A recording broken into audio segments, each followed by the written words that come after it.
Veridiana é a apresentadora do canal Ru, atriz, CEO da Girls on Board, vai ser a pessoa que abrirá então aqui esse longo bate-papo. Bem-vinda. Oi, gente, boa tarde. Primeiro queria agradecer ao João, a Eco Outdoor, pelo convite, ao Instituto Citoque, por estar em parceria com o Aloha Spirit, realizando essa primeira edição de uma coisa tão importante, que é unir a conscientização do câncer de mama ao esporte, que tem tudo a ver, porque é um grande caminho para a gente estar trazendo crianças e adolescentes para pensarem nisso como uma forma aí de conscientizar mais pessoas a respeito do câncer de mama. Deixa eu pôr minhas coisas aqui. Vou começar me apresentando. Trabalho com esportes radicais há 7 anos no canal Ru. Eu apresento o programa Papo Reto, que é um programa de entrevistas, que eu acabo conhecendo um pouco o universo de cada pessoa que passa no programa. Desde que eu entrei no canal, eu participando muito de todos os campeonatos de esportes no geral, eu vi que o gap era muito grande de mulheres, que a gente tinha um número sempre muito menores de mulheres, que em algumas, principalmente hoje no surf, a gente vê tá faltando, né, tá com dificuldade do profissionalismo, muitas atletas perdendo patrocínio, algumas etapas, por exemplo, do wakeboard, tá perdendo, não tem atletas para entrarem na competição como profissionais. Então eu vi que estava um gap muito grande de mulheres e comecei a descobrir o que está acontecendo nos esportes radicais, que as mulheres não estão se envolvendo, ou mesmo porque que os campeonatos não estão abrindo para as mulheres. E aí, com isso, eu comecei a ver que tem muita gente que acha que para você praticar um esporte, você tem que ser atleta. E não precisa ser atleta, você pode muito bem praticar por delícia, por curtir, para chamar sua amiga, se divertir, usar como mais uma ferramenta de diversão na vida. E desde que comecei a pensar isso e ver a dificuldade que as meninas que são atletas profissionais têm em conseguir patrocínio e se colocar como marqueteira, porque ao mesmo tempo a gente tem que estar o tempo inteiro se vendendo, eu criei a Girls on Board, que é uma produtora de conteúdo, que a gente estimula os boards esportes no geral, mas buscando sempre fomentar a feminilidade, para que as meninas não precisam se tornar uma super mulher forte máscula, e sim menina, mulher que gosta de cuidar da unha, que gosta de cuidar do cabelo, que faz teste do Citoque para saber se a gente tem câncer de mama, enfim, tudo isso, saber se cuidar. E a Girls on Board, a gente colabora com outros veículos, são 10 meninas que escrevem conteúdos exclusivos para o nosso site. A gente também cria eventos gratuitos, acessíveis para pessoas com deficiências, para participarem. E porque a gente acredita que a partir do momento que você faz o esporte, você pratica sem a pretensão de ser um atleta, você é mordida pelo bichinho do esporte. Então, eu acredito que o real estímulo vem da prática. Então, como esse evento, eu também acho muito importante o Aloha Spirit, no geral, não só o Elas, mas o Aloha Spirit, porque dá a possibilidade de outras pessoas que não pensam em fazer aquilo como um esporte em si, fazerem por diversão e curtirem. Então, a gente busca fazer esses eventos, como a gente fez o Gob Sup Day, que foi um evento aberto, acessível, com prática de canoa havaiana, stand-up paddle e caiaque. Agora vão vir outros eventos, com surf, com skate, com bodyboard, enfim, para abrir mais e para que mais mulheres se envolvam nesses esportes que são deliciosos, assim, eu acho. Eu acho muito importante esse evento aqui, acho muito importante a união da Eco Outdoor com o Instituto Citoque, e a gente está aqui hoje nessa primeira edição, né, com a condição do tempo melhorando aqui, abrindo um sol lindo aqui, essas mulheres que foram chamadas para estarem trocando uma ideia, são mulheres que são formadoras de opinião, cada uma no seu meio, tem uma representatividade muito grande, como formadoras de opinião mesmo, no sentido de saber quem é, como mulher, o que quer daqui para frente, e nós mulheres sabemos como é difícil cada uma se colocar na sua guerra diária, de correr atrás do seu e movimentar tudo. Então é muito legal a gente estar aqui trocando essa ideia e poder passar coisas que a gente vive né, nessa troca com todas nós. As meninas da produção estão com papeizinhos para quem quiser fazer perguntas no final de todas as palestras. A gente vai chamar todas as mulheres aqui, cada uma vai poder escrever uma questão, vai ser escolhida uma questão da plateia e uma questão de internauta para ser respondida depois. Eu acho que eu consegui me apresentar aqui um pouco. Então, vamos para as primeiras palestrantes. A gente vai começar com a Ana Elisa Boscarioli, que é médica, escaladora, mãe, e foi a primeira mulher a chegar ao cume do Everest. E ela vai falar sobre os riscos e os mitos sobre a cirurgia plástica, mas mais que importante que isso, eu acho, que é o que te motivou a escalar o cume do Everest. Obrigada. Obrigada, boa tarde. Fica sentado. Bom, boa tarde, um super prazer estar aqui com vocês. E, bom, em maio de 2006 eu fui a primeira mulher brasileira a chegar ao cume do Everest. Eu vou contar um pouco dessa história que todo mundo pergunta, mas como que você começou a escalar? O que te fez tentar escalar o Everest? Eu, desde criança, gosto muito de aventura, de trilha, de todo o esporte aí, natureza, mato. E até quando eu já tinha mais de 30 anos, já era formada em medicina, até minha irmã uma vez me falou, Anelisa, vamos para o Nepal fazer um trekking, uma caminhada até o campo base do Everest. Não pude ir com ela daquela vez, fiquei pensando no assunto, depois peguei uma revista, uma vez, no melhor trekking do mundo, essa caminhada até o campo base do Everest. E foi isso em 99, mais ou menos, e eu fui fazer essa caminhada até o campo base do Everest. Eu nunca tinha estado na neve, nunca tinha estado em altitude. Aqui no Brasil a gente não tem montanha, né? E fui com um grupo e fui pensando, vou andar, vou caminhar. Eu achei que estava totalmente preparada, estava em forma para isso. E me chegou lá com a história, não, a gente só pode andar até tal altura e tem que descansar, tem que esperar o corpo se aclimatar. E foi uma super surpresa para mim, aquela história dos 3.000, 4.000, 5.000 metros, e o corpo todo mudando e se adaptando, e eu até mesmo como médica não sabia, não entendia aquela fisiologia. E cada vez quando você vai subindo, você vai andando cada vez mais devagar e sem poder, aí o pensamento fica mais lento. Então é como se fosse uma meditação, uma peregrinação. Eu fiquei apaixonada pela história, né, de montanha, de altitude, de aclimatação. E quando eu cheguei no acampamento base do Everest, estavam lá as barracas, ia começar a temporada de escalada.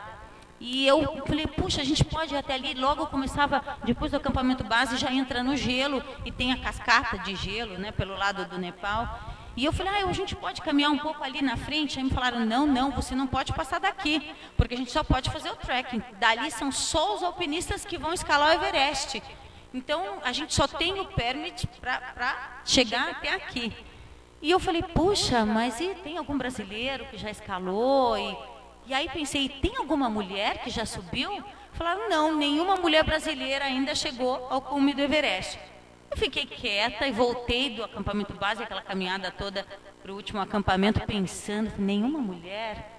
Puxa, que sonho, né? Que coisa legal. Imagina se um dia eu pudesse voltar aqui e escalar o Everest. Imagina se eu pudesse ser a primeira mulher brasileira. Ficou aquela ideia, mas eu nunca nem falei para alguém, porque imagina se falar, você é a primeira mulher brasileira a escalar o Everest. Você está louca? Você não tem preparo nenhum, não tem montanha, não tem... E guardei aquela ideia para mim, falei, puxa, seria um sonho. E voltei para o Brasil, comecei a ler tudo, comprei livros de medicina em altitude, fisiologia de altitude, comecei a comprar equipamento, falei, agora não saio mais da montanha, vou querer continuar com esse esporte. Na época eu estava com 35 anos, falei, mas eu sou até velha para começar um esporte novo, né? Mas vamos lá, vou ver aquela ideiazinha, né, que foi se tornando um sonho para mim. Acho que foi o grande sonho da minha vida, escalar o Everest. E bom, fui fazer curso de escalada em rocha, curso de escalada em gelo, comecei a escalar montanhas pela América do Sul, aí Bolívia, Equador, Argentina, na Aconcagua estive 3 vezes, e até cada vez mais ganhando experiência. Em 2004 eu fui a primeira mulher brasileira a fazer via polonesa, o glaciar polonês, escalar a Aconcagua pelo glaciar polonês. Entrei numa expedição junto com o Rodrigo e o Vitor Negretti, que faleceu, por uma expedição invernal no Aconcagua. E os anos foram se passando e eu comecei a verbalizar essa minha ideia de falar puxa, eu queria um dia fazer o Everest. Aí todo mundo olha, pô, mas você acha que dá? Que acha que tem preparo? Fui me tornando cada vez mais experiente, fui aprendendo, até que chegou em 2004, 2005, achei que eu já tinha aí uma bagagem tal, de escalada em gelo, de treino até. E na época eu tenho uma filha que hoje está com 13 anos. Minha filha nasceu 1 ano depois que eu estive no acampamento base do Everest. E daí foi sempre aquela história, tinha o meu trabalho para parar o trabalho e ficar lá 2, 3 meses escalando, a minha filha pequena, o risco de vida, porque dizem em 2% das pessoas que tentam escalar o Everest morrem.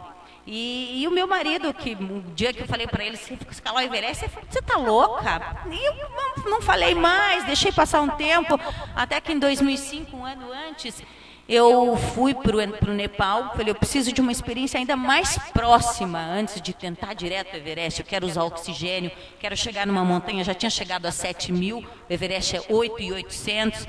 Aí eu fui fazer uma montanha que chama Choyu, que é a 6ª mais alta. E fui a primeira brasileira a chegar ao cume de uma montanha de 8.000 metros. Aí cheguei em casa, 40 dias depois, né, de expedição, e o meu marido falou, olha, assim não dá, eu acho que esse tempo todo fora de casa, se você for fazer isso de novo, a gente vai ter que se separar. Eu pensei, falei, bom, acho que eu vou ter que me separar.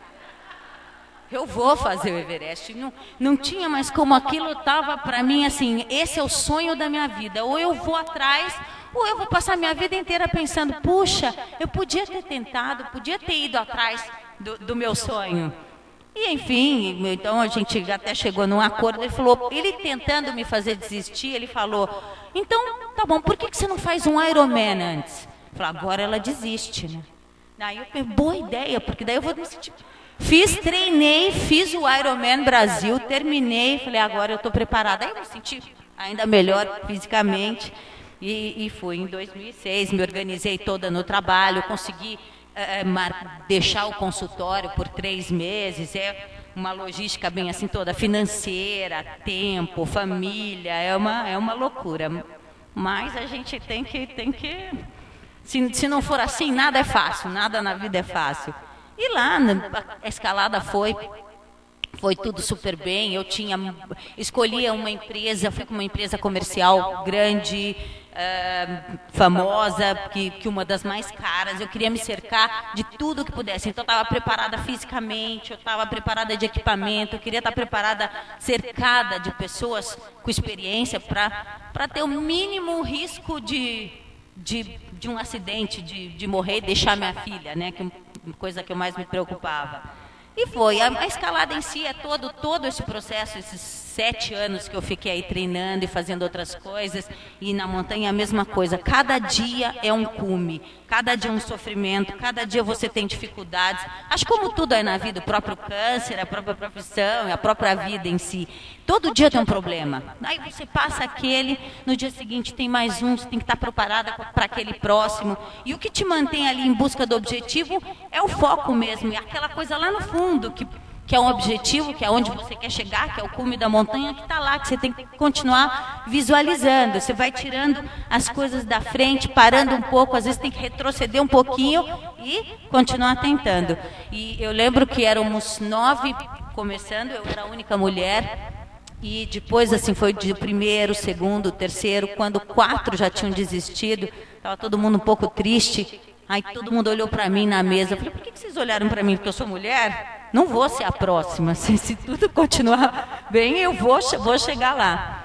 E foi uma super escalada. A gente começou a escalar às 11 da noite. A proposta era sair às 9 da noite, mas o vento ainda estava a 10, 15 quilômetros por hora. A gente espera baixar para 2, 5 quilômetros por hora.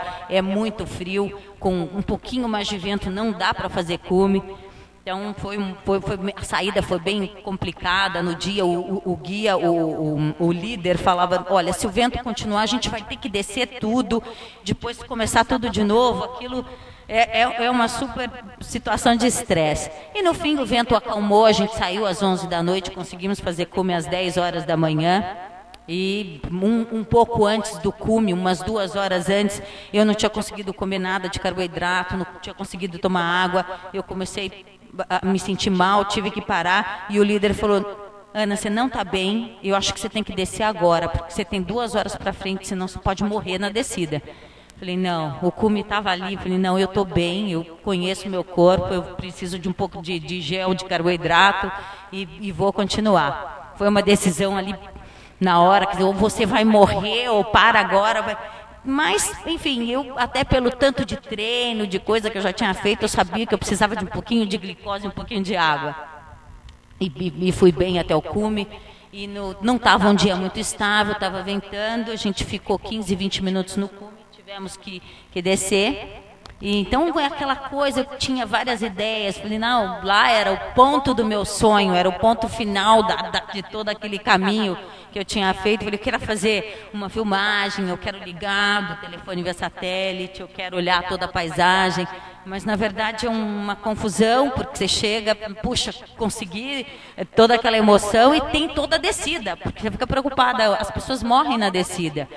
Então, eu falo que foram 7 anos de sonho, 2 anos de treino, 60 dias na montanha, porque foram 50 dias do campo base, ou seja, dos 5.000 metros para cima, e 15, 20 minutos de cume.